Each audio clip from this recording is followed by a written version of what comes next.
The man who reached the North Pole first wasn't the man history made famous, and that wasn't an accident. Why this story was buried. On April 6, 1909, at the very top of the world, a black American explorer stood on ice that had never known a footprint before his. His name was Matthew Henson, and for decades, most history books barely mentioned him. Today, we're breaking down what really happened at the North Pole, why Henson was first on the ice, and how his name slowly fought its way back into the story. Because this isn't just about a flag in the snow, it's about who gets remembered and who gets erased.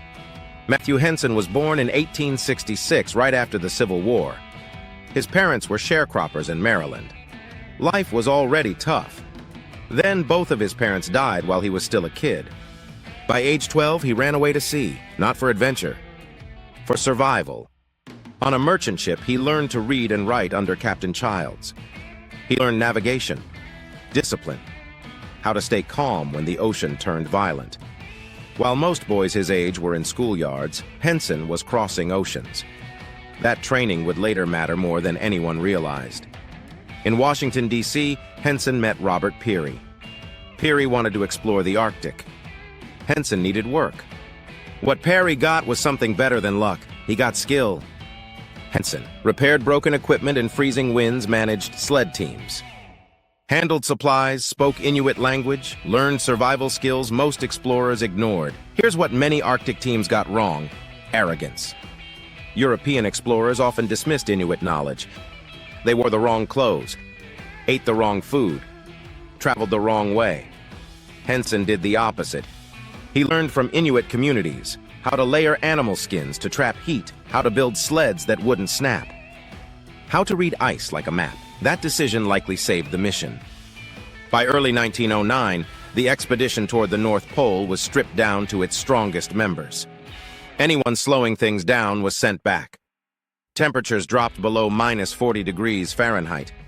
Ice cracked open without warning. Food was limited. Sleep barely existed. Peary's health declined. Henson kept going. He led sled teams with confidence. He knew the terrain, he knew the dogs, he moved fast. When they calculated their position on April 6, 1909, they realized they had reached the geographic North Pole, and Henson was ahead of the group. Later, he wrote plainly, "I was the first man there." Not dramatic, not flashy, just a fact. When they returned home, Peary became a national hero. Parades, medals, headlines. Henson, almost silence.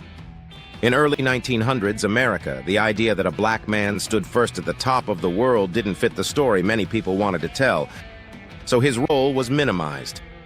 He worked government jobs, struggled financially, watched history move on without him.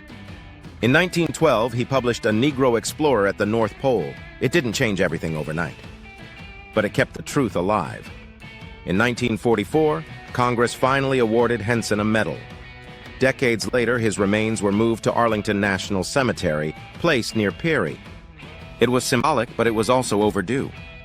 Today, historians widely recognize Henson as a co-discoverer of the North Pole. Many experts even acknowledge he likely stepped on to the exact point first. Henson's story changes what heroism looks like. He wasn't loud, he wasn't celebrated, he was prepared. His mastery, adaptability, and willingness to learn from others made the mission possible. History may choose favorites, but truth has a way of resurfacing, slowly, like something rising through ice.